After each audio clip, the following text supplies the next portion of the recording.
Joining me to talk more about the Orthodox Christmas ceasefire, Yevgenia Kravchuk, member of the Ukrainian parliament. Thank you so much for being here.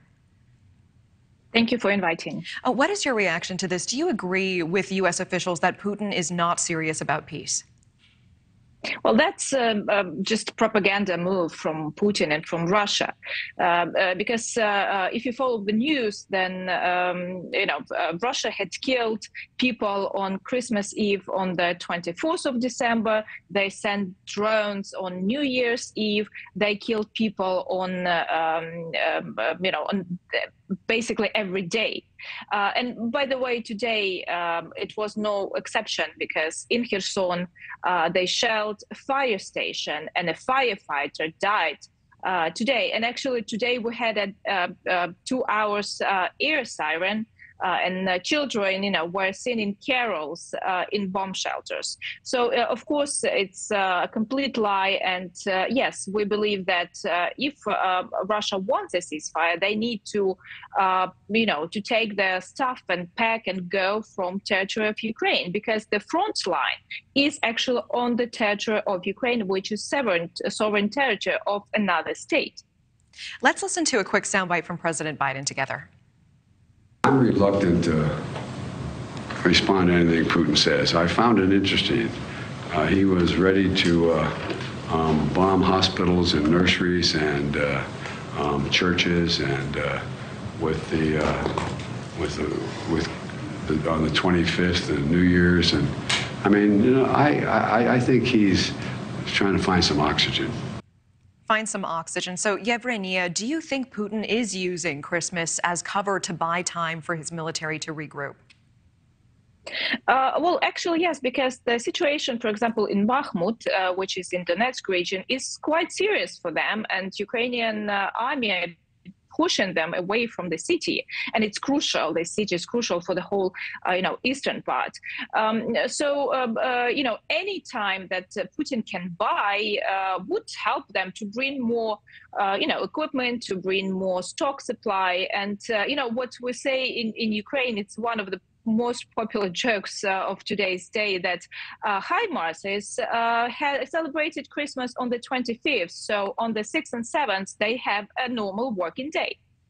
And right now, Russia, meanwhile, is accusing Ukraine of violating the Christmas ceasefire. Now, Ukraine did not actually agree to participate in it, right? So what do you make of Russia's accusations?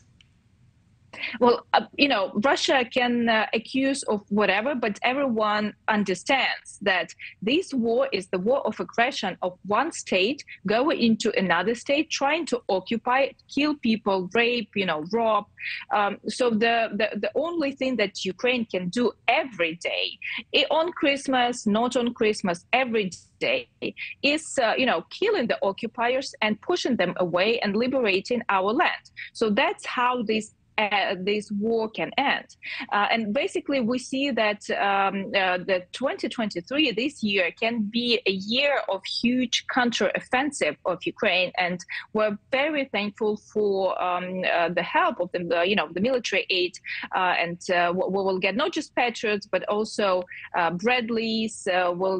Germany is giving, France is giving, Great Britain will give some, they called light tanks. That means that these weapons can be used for counterattack and actually, can put this final dot in this war and bring victory to Ukraine. And Yevgenia, I'm glad you brought this up. The U.S., we know, is sending Ukraine dozens of those Bradley fighting vehicles. Let's listen quickly to what the Pentagon says about that weaponry. In terms of what the Bradleys bring, it is obviously an armored capability that can transport mechanized infantry into battle in support of both offensive and defensive operations, providing a level of firepower and armor that will bring advantages on the battlefield as Ukraine continues to defend their homeland. Do you think that these vehicles will significantly impact the trajectory of this war?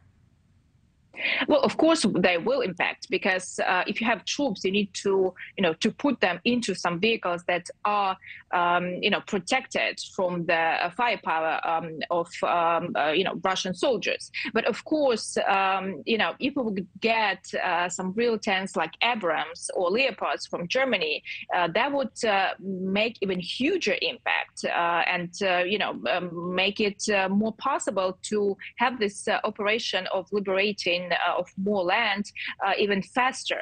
But still, we're expecting these new vehicles to come. I think it will take up to 8 weeks probably to train our soldiers and to actually deploy these vehicles on the battlefield. So I believe that in spring we will hear some good news about new counteroffensive.